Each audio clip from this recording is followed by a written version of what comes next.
Loi 5. Protégez votre réputation comme la prunelle de vos yeux. Principe. La réputation est la pierre angulaire du pouvoir. À elle seule, elle peut vous permettre d'impressionner et de gagner. Cependant, lorsqu'elle est compromise, vous êtes vulnérable et l'on vous attaquera de toutes parts. Faites en sorte que votre réputation soit toujours impeccable. Soyez vigilant et déjouez les attaques avant qu'elles ne se produisent. En même temps, apprenez à détruire vos ennemis par leur réputation, ouvrez-y des brèches, puis taisez-vous et laissez faire la meute. Respect de la loi. Premier exemple. Pendant la guerre des Trois Royaumes, 207-265 après Jésus-Christ, le grand général chinois Zhuge Liang, à la tête des forces armées du royaume de Shu, avait dispersé son immense armée dans une garnison lointaine, tandis qu'il se reposait dans une petite ville avec une poignée de soldats. Soudain, les sentinelles donnèrent l'alarme. Une force ennemie de plus de 150 000 hommes, avec à leur tête Sima Yi, approchait. Avec seulement une centaine d'hommes pour le défendre, Zhuge Liang était en situation désespérée. Le célèbre chef allait se faire capturer.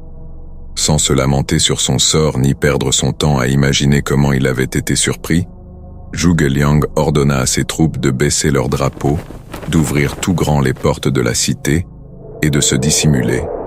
Lui-même s'installa sur un siège sur la partie la plus visible des murs de la cité, en tenue taoïste. Il alluma quelques bâtons d'encens, prit son luth et commença à chanter. Quelques minutes plus tard, il vit approcher l'immense armée ennemie des soldats à perte de vue.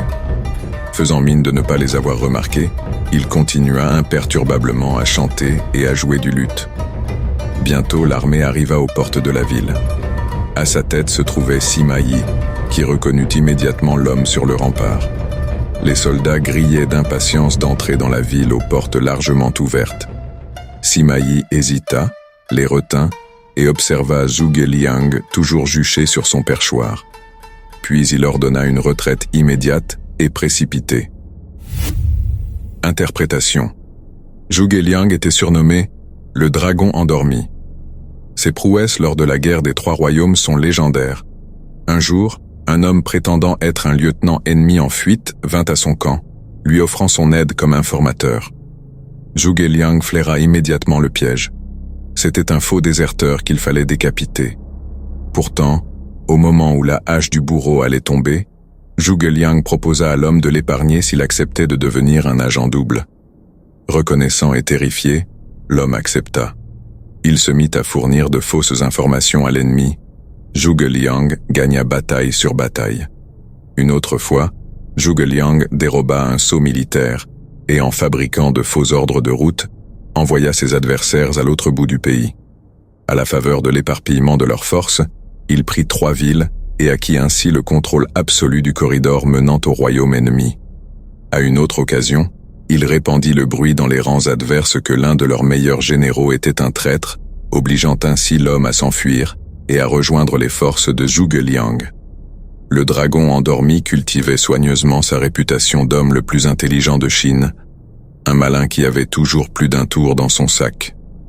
Plus puissante que n'importe quelle arme, cette réputation semait la terreur chez l'ennemi. Sima Yi avait combattu Zhuge Liang des dizaines de fois et le connaissait bien. Quand il arriva dans la ville désertée, voyant Zhuge Liang en prière sur le rempart, il fut stupéfait. La tenue taoïste, les chants, l'encens, tout cela ressemblait à une provocation. Il était clair que l'homme se moquait de lui, le mettait au défi de se jeter dans ce piège.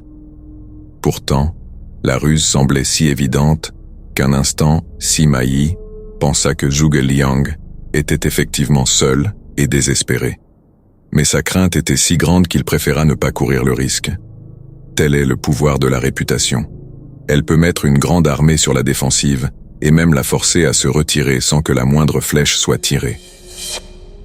Car comme dit Cicéro, ceux mesmes qui la combattent, encore veulent-ils que les livres, qu'ils en écrivent, portent au front leur nom et se veulent rendre glorieux de ce qu'ils ont méprisé la gloire.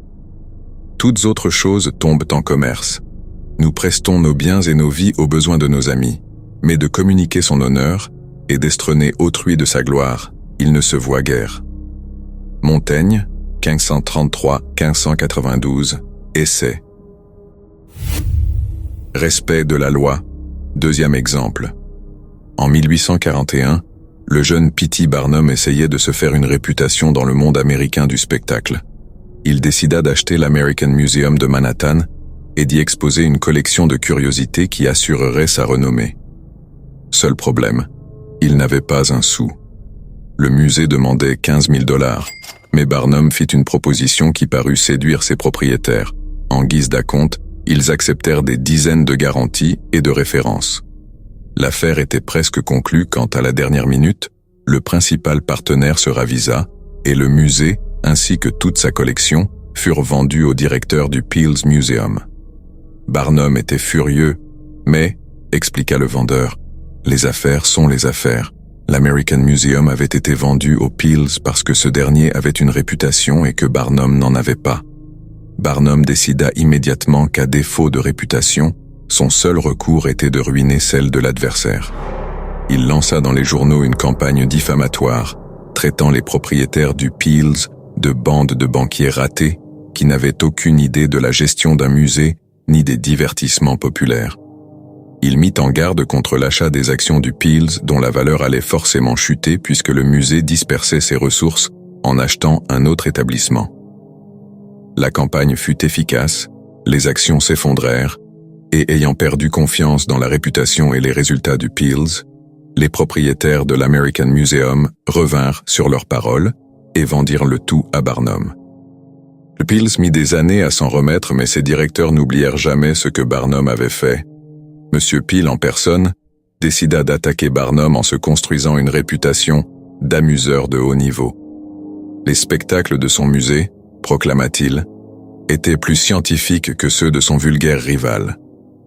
L'hypnotisme était l'une des attractions scientifiques de Peale et, pendant un temps, elle attira les foules et connut un certain succès. Pour le contrer, Barnum décida d'attaquer à nouveau la réputation du Peale's. Barnum organisa lui aussi un spectacle dans lequel il allait apparemment hypnotiser une petite fille. La fillette, une fois en transe, il tenta d'exercer ses talents sur les autres membres de l'assistance, mais, malgré tous ses efforts, personne ne succomba et beaucoup commencèrent à rire. Barnum, frustré, annonça finalement que, pour prouver l'authenticité du sommeil hypnotique de la petite fille, il allait lui couper un doigt sans qu'elle réagisse. Mais alors qu'il affûtait son couteau, la gamine ouvrit les yeux et s'enfuit, à la grande hilarité du public. Il répéta cette scène agrémentée d'autres parodies pendant plusieurs semaines. Bientôt, plus personne ne réussit à prendre au sérieux le spectacle du Peale's et le public le déserta peu à peu. En quelques mois, le spectacle quitta l'affiche. Pendant les années qui suivirent, Barnum se fit ainsi une réputation d'audace et d'art consommé de la mise en scène qui ne se démentit jamais. La réputation du Peale's, elle, fut à jamais compromise. Interprétation. Barnum utilisa deux techniques différentes pour ruiner la réputation du Peale's. La première était simple. Il sema le doute quant à la stabilité et la solvabilité du musée. Le doute est une arme puissante. Une fois celui-ci instillé par des rumeurs insidieuses, vos rivaux sont face à un horrible dilemme. D'un côté, ils peuvent réfuter ces rumeurs et même prouver que vous les avez calomniés. Mais il planera toujours des soupçons. Pourquoi se sont-ils défendus si désespérément? Il n'y a pas de fumée sans feu. Si d'un autre côté, ils le prennent de haut et vous ignorent, les doutes que l'on a laissés planer se renforceront. Si vous semez habilement le doute, les rumeurs rendront vos ennemis si furieux et si fébriles qu'en essayant de se défendre, ils ne feront que s'enfoncer. C'est l'arme parfaite de ceux qui n'ont pas de réputation à défendre. Calomnier, calomnier, conseillait Voltaire. Il en restera toujours quelque chose. Une fois sa propre réputation établie, Barnum utilisa avec succès la deuxième tactique, plus modérée. Il ridiculisa son rival. C'est aussi une méthode extrêmement efficace. Une fois que vous vous êtes établi une base solide de respect, ridiculiser votre rival a un double effet. Vous le mettez sur la défensive et vous attirez l'attention sur vous, améliorant ainsi votre propre réputation. Les calomnies et les insultes directes sont alors de trop. elles sont ignobles et pourraient vous faire plus de tort que de bien. En revanche, les piques et moqueries légères suggèrent que vous avez un assez grand sens de votre valeur pour rire aux dépens de votre rival. L'humour peut vous faire apparaître comme un amuseur inoffensif tout en ruinant sa réputation. Il est plus facile de s'arranger avec sa mauvaise conscience qu'avec sa mauvaise réputation. Friedrich Nietzsche, 1844-1900, Le gai savoir, traduit par Henri Albert. Les clefs du pouvoir. Les personnes qui nous entourent, y compris les plus proches, souhaitent toutes préserver un jardin secret. Leur personnalité recèle des aspects qu'elles ne dévoilent jamais. L'impossibilité de vraiment connaître l'autre pourrait être troublant, si l'on y réfléchit bien, puisque cela signifie qu'il nous est impossible de porter un jugement sur lui. Alors nous préférons ignorer ce fait et juger les gens sur leur apparence, sur ce qui saute aux yeux, vêtements, attitudes, paroles, actes.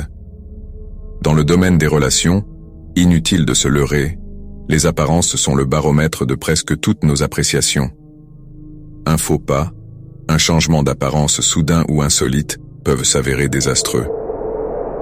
C'est la raison pour laquelle il est extrêmement important d'établir et de maintenir une réputation que vous avez forgée de toutes pièces. Cette réputation vous protégera dans le jeu dangereux des apparences, empêchant les curieux de savoir qui vous êtes réellement. Elle vous donnera aussi une certaine maîtrise de la manière dont votre entourage vous juge. C'est une position de force. La réputation a un pouvoir quasi magique. D'un coup de baguette, elle peut doubler votre potentiel. Elle peut aussi éloigner les gens de vous. La même action peut être jugée admirable ou scandaleuse. Cela dépend entièrement de la réputation de son auteur. Dans la Chine ancienne, à la cour du royaume Wei, il y avait un homme appelé Mi Zixia, qui avait une réputation de politesse raffinée et d'extrême courtoisie. Il devint le favori du roi. Une loi promulguée dans ce royaume menaçait quiconque prendrait secrètement le carrosse du roi d'avoir les pieds coupés. Pourtant, lorsque la mère de Mi Zixia tomba malade, il utilisa le carrosse royal pour lui rendre visite, prétendant que le roi lui en avait donné la permission. Quand le roi l'apprit, il s'exclama « Quel fils dévoué que Mi Zixia ! Par piété filiale, il a oublié qu'il commettait un crime pouvant lui valoir d'avoir les pieds coupés. » Un jour, tous deux se promenaient dans un verger. Mi Zixia mordit dans une pêche qu'il ne put finir. Il donna l'autre moitié au roi. « Tu m'aimes tellement que tu aurais même oublié le goût de ta propre salive pour me laisser manger ton reste de pêche » fit remarquer celui-ci. Plus tard, cependant, les courtisans envieux répandirent la rumeur que Mi Zixia était en fait arrogant et sournois. Ils réussirent à ternir sa réputation. Le roi vit alors les actions de son favori sous un nouveau jour.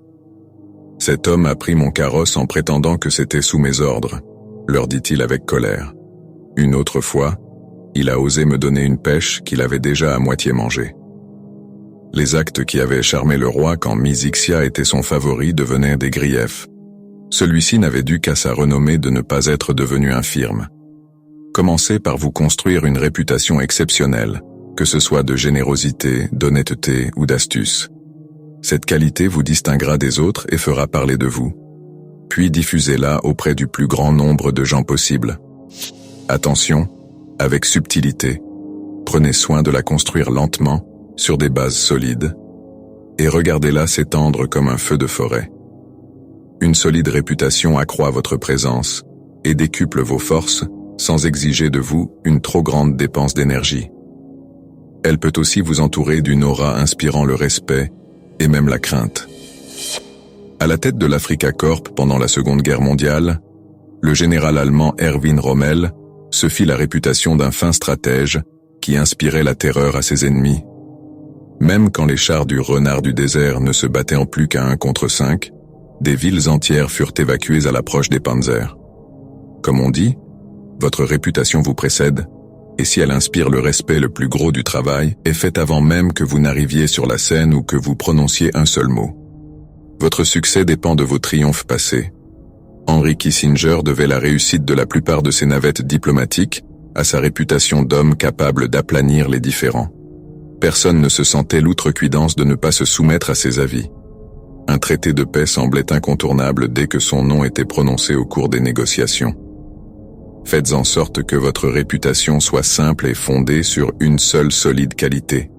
Cet unique talent, efficacité, charme, devient une sorte de signal d'appel qui annonce votre présence et place les autres en état d'infériorité. Un renom d'honnêteté vous permettra de pratiquer toutes sortes de supercheries. Casanova utilisait sa renommée de grand séducteur pour faire de nouvelles conquêtes. Les femmes qui le croyaient irrésistible n'avaient qu'une hâte: découvrir par elles-mêmes les raisons de son succès. Peut-être avez-vous déjà terni votre réputation, il vous est donc difficile d'en établir une nouvelle. Dans ce cas, il est sage de vous associer avec quelqu'un dont l'image neutralise la vôtre, en utilisant sa bonne réputation pour vous blanchir. Il est difficile, par exemple, d'effacer vous-même une réputation de déloyauté, mais faites-vous aider par un parangon de franchise. Quand P.T. Barnum voulut assainir sa réputation pour promouvoir ses spectacles, il emmena la chanteuse Jenny Lind en tournée en Europe. Elle avait une réputation de grande classe et, à leur retour, la tournée qu'il organisa pour elle en Amérique redora le blason de Barnum. De la même manière, les magnates de l'industrie américaine au XIXe siècle furent longtemps poursuivis par une réputation de cruauté et de mesquinerie.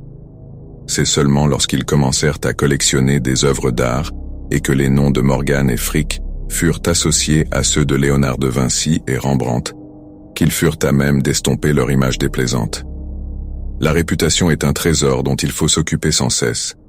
Particulièrement lorsque vous commencez à l'établir, vous devez la protéger avec rigueur et anticiper toutes les attaques.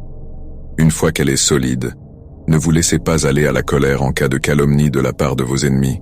Cela révélerait un manque de confiance. Au lieu de cela, prenez-le de haut et ne tentez jamais de contre-attaque brutale. A contrario, le fait d'attaquer la réputation d'autrui est une arme puissante, surtout si vous avez moins de pouvoir que lui. Il a beaucoup plus à perdre que vous, et votre propre réputation encore insignifiante ne lui donne que peu de prise pour vous rendre l'appareil. Barnum utilisa de telles campagnes avec beaucoup d'efficacité au début de sa carrière. Mais cette tactique doit être pratiquée avec précaution. Vous ne devez pas avoir l'air d'assouvir une vengeance minable. Faute de ruiner la réputation de votre ennemi intelligemment, vous ruineriez la vôtre. Thomas Edison, considéré comme l'inventeur des usages de l'électricité, croyait dans le courant continu. Quand le Serbe Nikola Tesla a réussi à créer un système basé sur le courant alternatif, Edison était furieux. Il décida de ruiner la réputation de Tesla en faisant croire au public que le courant alternatif était par nature dangereux et Tesla complètement irresponsable. Pour cela, il captura toutes sortes d'animaux domestiques et les électrocuta à l'aide de courants alternatifs. Comme cela ne suffisait pas, il obtint en 1890 des autorités de la prison de l'État de New York d'équiper de courants alternatifs la première chaise électrique. Seulement Edison avait mené toutes ses expériences d'électrocution sur de petits animaux. Le courant était trop faible et le condamné ne mourut pas sur le coup. Il fallut s'acharner et ce fut horrible. Même si c'est le nom d'Edison qui est finalement passé à la postérité, à cette époque sa campagne porta plus de tort à sa propre réputation qu'à celle de Tesla. Il renonça. La leçon est simple. Ne jamais aller trop loin dans des attaques comme celle-ci, car cela attire l'attention sur votre propre désir de vengeance, plus que sur la personne que vous calomniez. Quand votre renommée est solidement établie, utilisez des tactiques plus subtiles, comme la satire ou le ridicule, qui affaiblira votre adversaire tandis que vous apparaîtrez comme un charmant voyou. Le puissant lion se contente de jouer avec la souris qui croise son chemin. Toute autre réaction gâcherait sa réputation de fauve redoutable. Image. Une mine pleine de diamants et de rubis. Vous avez vous-même creusé et trouvé le filon. Votre fortune est faite. Gardez-la comme votre propre vie, car les voleurs de tout poil surgiront autour de vous. Ne considérez jamais votre richesse comme définitivement acquise et renouvelez-la constamment. Le temps en ternira l'éclat et vos joyaux deviendront invisibles. Autorité. C'est la raison pourquoi je conseille à notre courtisan de céder d'un peu d'artifice et qu'avant que de parouêtre dans une compagnie où il sera inconnu, il fasse que les esprits y soient prévenus d'une opinion avantageuse et qu'on soit persuadé qu'il est dans une haute estime auprès d'un autre prince, parce que la renommée impose aisément créance aux esprits sur le mérite d'un homme. Baldassare Castiglione, 1478-1529, le parfait courtisan et la dame de cour. A contrario, il n'y a pas de contre-exemple. La réputation est un élément crucial. Il n'y a pas d'exception à cette loi. Peut-être, si vous vous moquez de ce que les autres pensent, acquérez-vous une réputation d'effronterie et d'arrogance, ce qui est en soi une image valable. Oscar Wilde l'a utilisé avec beaucoup d'efficacité. Puisqu'on doit vivre en société et qu'on dépend de l'opinion des autres, il n'y a rien à gagner en négligeant sa réputation. En ne prenant pas soin de la manière dont vous êtes perçu, vous laissez les autres décider pour vous. Soyez le maître de votre destinée, donc celui de votre réputation. Les animaux malades de la peste. Un mal qui répand la terreur, mal que le ciel en sa fureur inventa pour punir les crimes de la terre. La peste, puisqu'il faut l'appeler par son nom, capable d'enrichir en un jour l'Achéron, faisait aux animaux la guerre. Ils ne mouraient pas tous, mais tous étaient frappés. On n'en voyait point d'occupés à chercher le soutien d'une mourante vie. Nul mets n'excitait leur envie. Ni loup, ni renard n'épiaient la douce et l'innocente proie. Les tourterelles se fuyaient. Plus d'amour partant, plus de joie.